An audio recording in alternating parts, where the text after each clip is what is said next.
Sports के field की बात करें तो ज़्यादातर लोग पहले के टाइम पे क्या प्रेफर करते थे, और ज़्यादातर क्या सारे लोग मैन स्पोर्ट्स को देखना। हमें किसी भी स्पोर्ट्स में वुमेन का पार्टिसिपेशन नहीं दिखता था, क्योंकि सोसाइटी इस चीज़ को अप्रूव नहीं करती थी, और because of discrimination, gender inequality, इन सब चीज़ के कारण। लेकिन अब सिचुएशन काफ़ी हद तक सही हो चुकी है। अब हमें वुमेन पार्टिसिपेशन भी दिखता है स्पोर्ट्स में, और आप सबको पता है कि कुछ वुमेन्स ने तो इंडिया को मेडल्स भी जितवाए हैं। तो पहले जैसी सिचुएशन अब नहीं रही, काफ़ी हद तक सही हो चुकी है। तो हम इस चैप्टर में यही पढ़ेंगे कि what is women and sports. Women and sports का एक दूसरे से क्या कनेक्शन है। सबसे पहले बात करें तो sport participation of women in India, यानी कैसे कैसे उनका ट्रेंड इंक्रीज होता गया। सबसे फर्स्ट 1896 में जो मॉडर्न ओलंपिक्स हुए थे, उसमें आप सबको शौक लगेगा जान के कि किसी एक सिंगल वुमेन ने भी पार्टिसिपेट नहीं किया था। लेकिन वही 1900 में जो ओलंपिक्स हुए थे, वहां ये प्राउड की बात थी कि 22 वुमेन्स ने पार्टिसिपेट किया। देन 1904 में जो ओलंपिक्स हुए थे, उसके बाद फिर ग्राफ थोड़ा नीचे गया, केवल 6 वुमेन्स ने पार्टिसिपेट किया। लेकिन उसके बाद से जैसे जैसे ईयर पास आउट हुए, वुमेन का जो पार्टिसिपेशन था वो बढ़ता गया। 2000 में जो ओलंपिक्स हुए, उसमें अप्रोक्स 10,400 स्पोर्ट्स पर्सन ने पार्टिसिपेट किया। लेकिन उसमें से जो वुमेन का पार्टिसिपेशन रेशियो था वो था 38.2%। तो ये काफी लेवल पे इंक्रीमेंट था। इसी तरीके से हर साल वुमेन का पार्टिसिपेशन का रेशियो बढ़ता गया।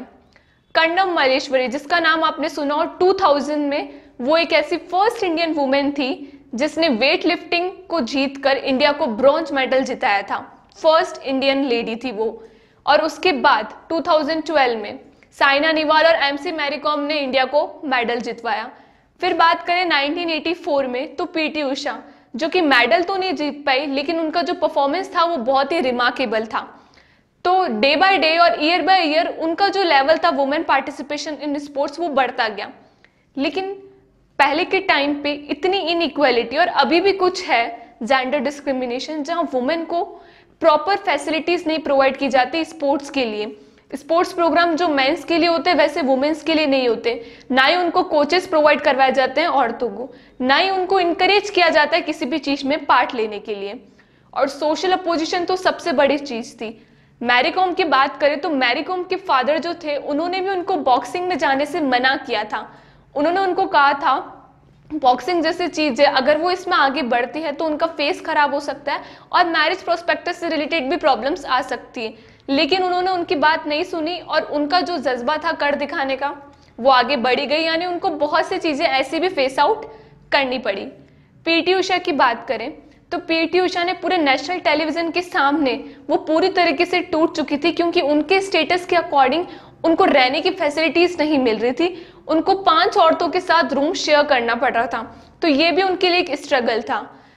लेकिन अब तो ये प्राउड की बात है कि अब सबकी थिंकिंग चेंज हो चुकी है, चाहे लोग हो, पेरेंट्स हो, टीचर्स हो, सब कुछ, सबका माइंडसेट चेंज हो चुका है। अब सब लोग वुमेन्स को भी देखना चाहते हैं स्पोर्ट्स में पार्टिसिपेट करते हुए। अब देखते हैं कि reason for less participation of women in India. India में वुमेन का पार्टिसिपेशन इतना कम क्यों है स्पोर्ट्स में। सबसे फर्स्ट बात करें लैक ऑफ लेजिस्लेचर। 1972 में एक लेजिस्लेशन पास किया गया था, इंडिया में नहीं दूसरी कंट्री में, to provide a financial aid to the education institution और to provide a equal opportunities to the women। यानी मैन को जितनी अपॉर्चुनिटीज प्रोवाइड की गई है उससे इक्वली वुमेन्स को भी की जाए। लेकिन हमारे इंडिया में ऐसा कोई लेजिस्लेशन पास नहीं होता, जिस कारण वुमेन्स को इक्वल अपॉर्चुनिटीज नहीं मिलती और वो स्पोर्ट्स में पार्टिसिपेट कर ही नहीं पाती है। तो ये था उसका फर्स्ट रीजन। सेकेंड रीजन की बात करें तो lack of self confidence. As compare to man, womens का सेल्फ कॉन्फिडेंस इतना बिल्टअप नहीं हो पाता, क्योंकि उनको कोई इंकरेज या कोई मोटिवेशन नहीं मिलता। तो जिस कारण उनका सेल्फ कॉन्फिडेंस है वो टूट जाता है और वो खुद ही पार्टिसिपेट नहीं करती है। नेक्स्ट है लैक ऑफ टाइम। ये कहा गया है कि जो वुमेन्स है वो केवल हाउस होल्ड वर्क करने के लिए बॉर्न हुई है, तो जिस कारण उनकी जो रिस्पॉन्सिबिलिटीज है वो घर का काम संभालने की भी होती है, तो उनको इतना टाइम ही नहीं मिल पाता कि वो बाहर किसी स्पोर्ट्स में पार्टिसिपेट कर सकें। नेक्स्ट है male dominated culture society. Sports में तो मेल और वुमेन्स के बीच में कुछ ज्यादा डिस्क्रिमिनेशन किया गया है। तो जब ये सब चीजें वुमेन्स देखती है और वो सब जानती भी कि ये मेल डोमिनेटेड सोसाइटी है, तो उनका इंटरेस्ट अपने आप ही खत्म हो जाता है, वो खुद ही नहीं आती है आगे पार्ट लेने के लिए। नेक्स्ट है lack of interest of spectators. अगर दर्शक यानी हम जैसे लोगों की बात करें स्पेक्टेटर्स की, तो मेंस को वो ज्यादा देखना पसंद करेंगे एज कंपेयर टू वुमेन। जैसे हम क्रिकेट का सबसे बड़ा एग्जांपल लें, तो जब मेंस का कोई क्रिकेट आने वाले होते हैं जैसे आईपीएल और ये सब सब लोग बहुत एक्साइटेड होते हैं, टीवीज में डिफरेंट डिफरेंट तरीके की एड्स आती है, बैनर्स लगते हैं, हर सारी चीजें, लेकिन कोई भी वुमेन क्रिकेट टीम को देखना पसंद नहीं करता है। बहुत कम लोग होते हैं जो उनको देखने में इंटरेस्ट आता है, ना ही टीवीज में ऐसा कुछ इतनी ज्यादा एड्स आती है उनके बारे में, तो स्पेक्टेटर्स का इंटरेस्ट भी नहीं होता है कि वो वुमेन को देख सकें, तो जिस कारण भी उनका पार्टिसिपेशन बहुत कम होता है। नेक्स्ट बात करें तो नो पेरेंटल इंकरेजमेंट। कोई भी पेरेंटल इंकरेजमेंट नहीं होता, पेरेंट्स इस चीज को इंकरेज करते ही नहीं अपने बेटियों को कि वो आगे बढ़ सकें, वो उसको और पीछे रोकते हैं, उनको घर का काम ही करना चाहिए, इन चीजों में पार्टिसिपेट करना ही नहीं चाहिए, तो जिस कारण कुछ वुमेन्स पार्ट ले ही नहीं पाती है। नेक्स्ट बात करें तो लैक ऑफ फिटनेस। जो गर्ल्स है वो अपनी बॉडी को लेकर इतना अवेयर नहीं होती, अपनी फिटनेस को लेकर इतना अवेयर नहीं होती, और स्पोर्ट्स में तो सबसे मेन चीज फिटनेस ही होती है। वो इतने फिट रहते ही नहीं है कि वो पार्ट ले सकें। जिस दिन वो अपनी बॉडी के शेप या हर एक चीज के बारे में अवेयर हो जाएं, तो उनका जो पार्टिसिपेशन है वो खुद ही उनके माइंड में इंकरेजमेंट होगा और वो खुद ही पार्टिसिपेट करेगी, तो ये भी सबसे बड़ा रीजन है। नेक्स्ट उसकी बात कर तो लैक ऑफ एजुकेशन फैसिलिटीज।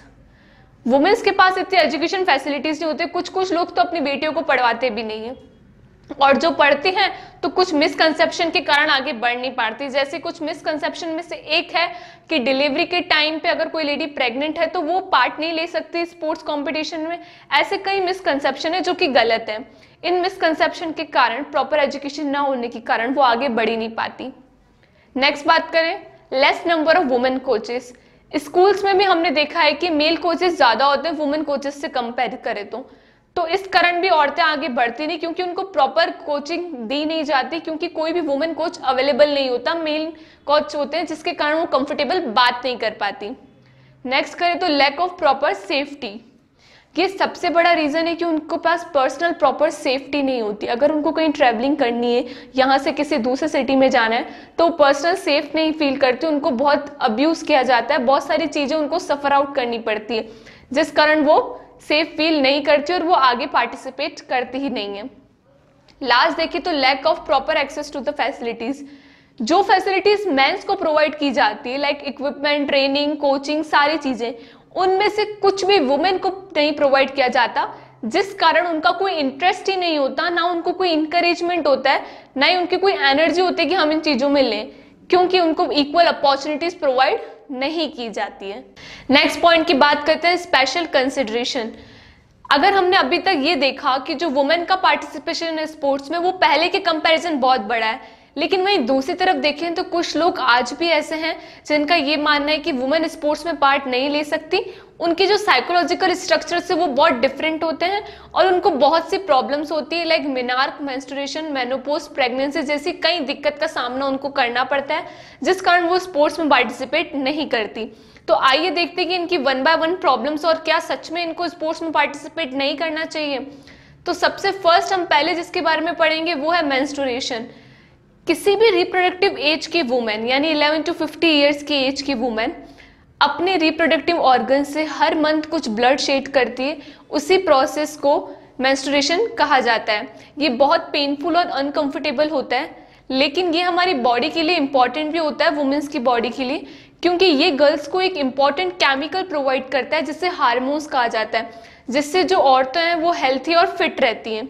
और ये हर महीने प्रेगनेंसी के लिए आगे चल के प्रिपेयर करता है, क्योंकि जिस किसी को भी आगे चाइल्ड चाहिए उसके लिए मेंस्ट्रुएशन बहुत इंपॉर्टेंट है। नेक्स्ट बात करें मिनार्क की। मिनार्क किसी भी यंग गर्ल की फर्स्ट मेंस्ट्रुअल ब्लीडिंग को कहा जाता है। ये यूजुअली 11 to 12 ईयर्स में होते हैं।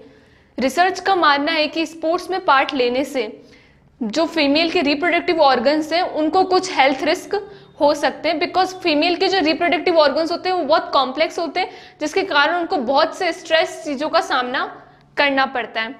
तो कहीं रिप्रोडक्टिव एबनॉर्मलिटीज हो जाती है स्पोर्ट्स में पार्टिसिपेट करने के लिए, तो ये रिसर्च कहती है। आगे देखें तो मेंस्ट्रुअल डिसफंक्शन, ये क्या कहता है?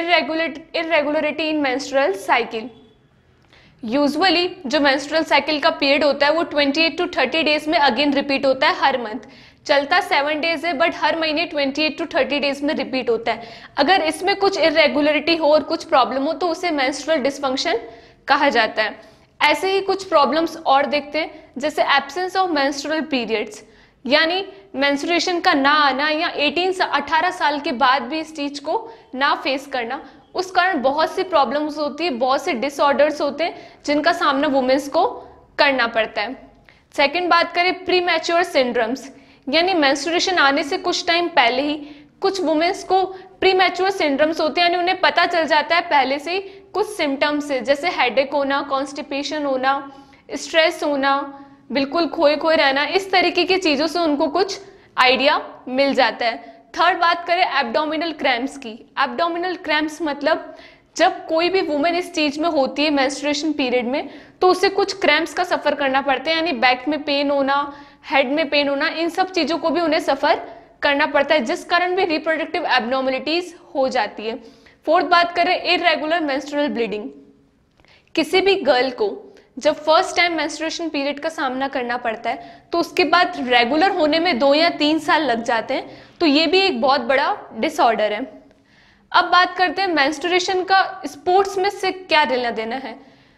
लोगों का कहना है कि जब भी वुमेन किसी मेंस्ट्रुएशन पीरियड को सफर करती है, इन रीजंस के कारण वो स्पोर्ट्स में पार्टिसिपेट नहीं कर सकती, लेकिन आज की रिसर्च इस चीज को साफ मना करती है कि ऐसा कोई जरूरी नहीं है कि आप इस मंथ में पार्ट नहीं ले सकते, इस मंथ में पार्ट नहीं ले सकते, ऐसा कोई जरूरी नहीं है। इवन स्पोर्ट्स में पार्टिसिपेट करने से उनका जो पेन है वो भी और कम हो जाता है और उनको फिजिकल फिटनेस मिलती है।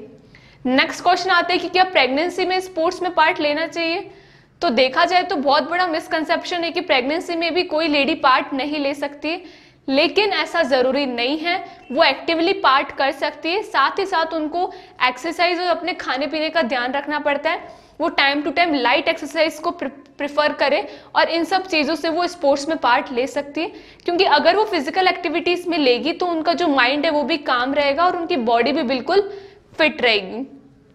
लास्ट टॉपिक इसका आता है मेनोपॉज स्पेशल कंसिडरेशन का, यानी जब मेंस्ट्रुअल ब्लीडिंग बंद हो जाती है, ये यूजुअली 45 to 50 ईयर्स में होता है। इसमें जो वुमेन्स के हार्मोन्स है वो चेंज होना बंद हो जाते हैं, जिस कारण वुमेन्स को बहुत सी प्रॉब्लम्स होती है कि उनके माइंड में इरिटेशंस आ जाना, हेडेक, ऐसे कहीं बोन्स का कम हो जाना, ये सारी चीज़ों का सामना उनको करना पड़ता है।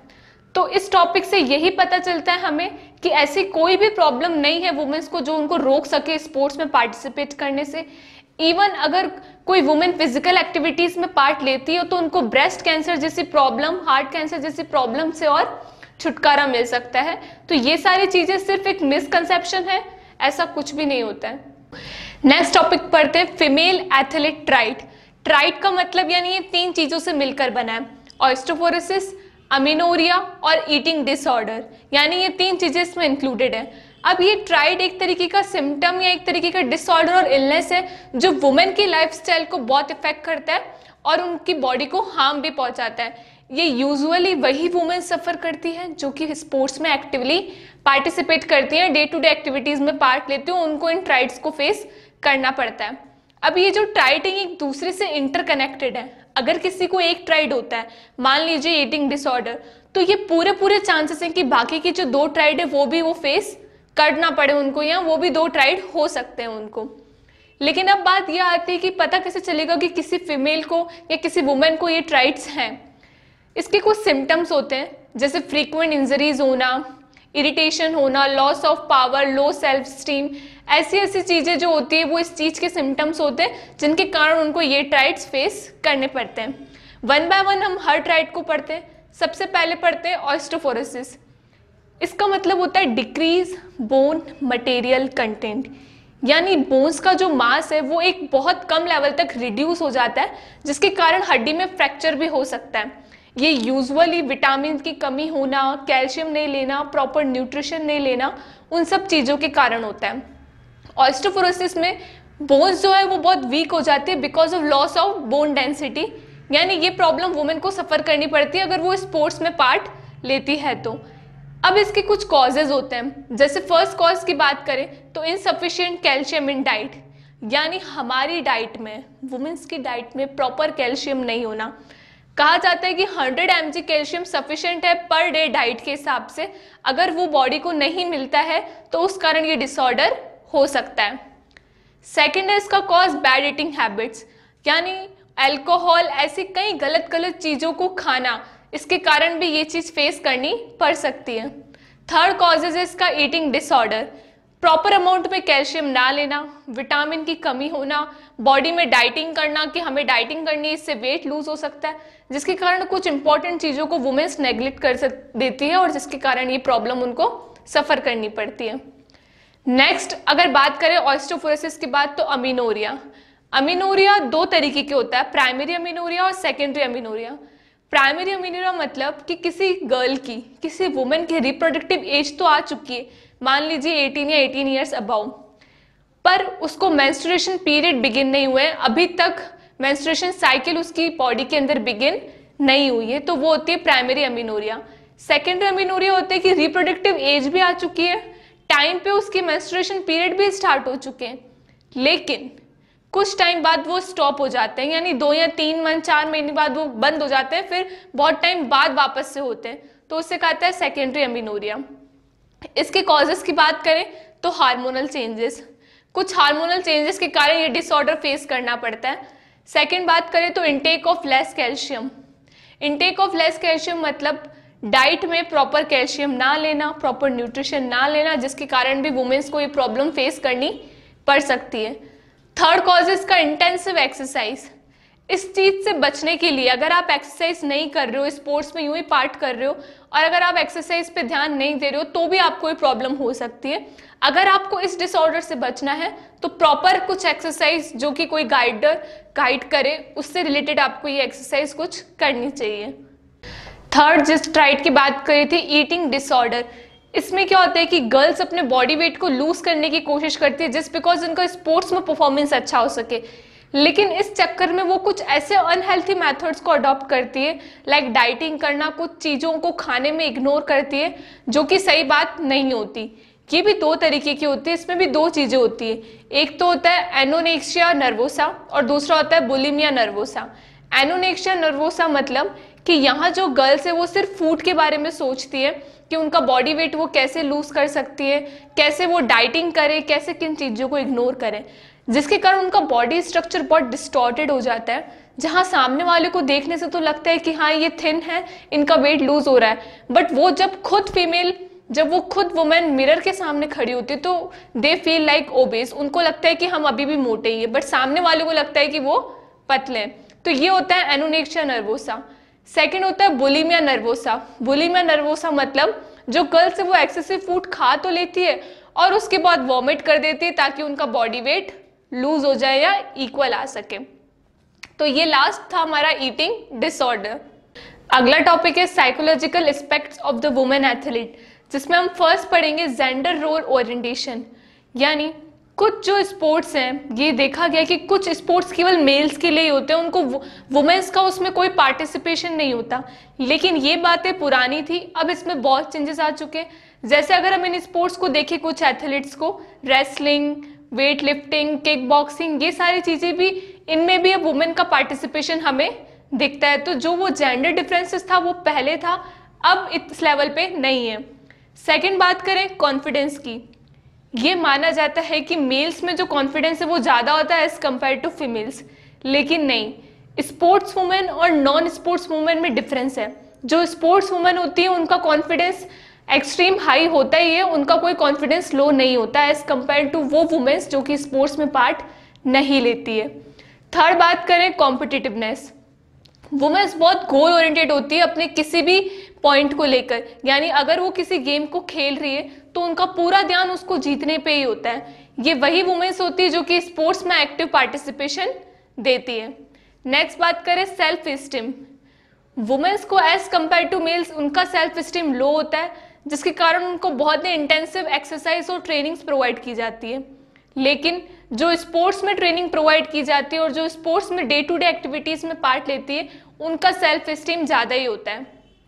नेक्स्ट बात करते हैं अग्रेशन, ये तो देखा गया है हमारी डेली लाइफ में भी कि वुमेन्स का जो अग्रेशन है वो कम होता है एज कम्पेयर टू मेल्स। अगर आप किसी क्रिकेट मैच की बात करो तो जब आप मैन का क्रिकेट मैच देखते हो तो उसमें आपको कहीं ना कहीं अग्रेशन दिखेगा, लेकिन वही वुमेन क्रिकेट मैच में आपको कोई अग्रेशन नहीं दिखेगा, वो हर चीज को बहुत कामली करती हैं।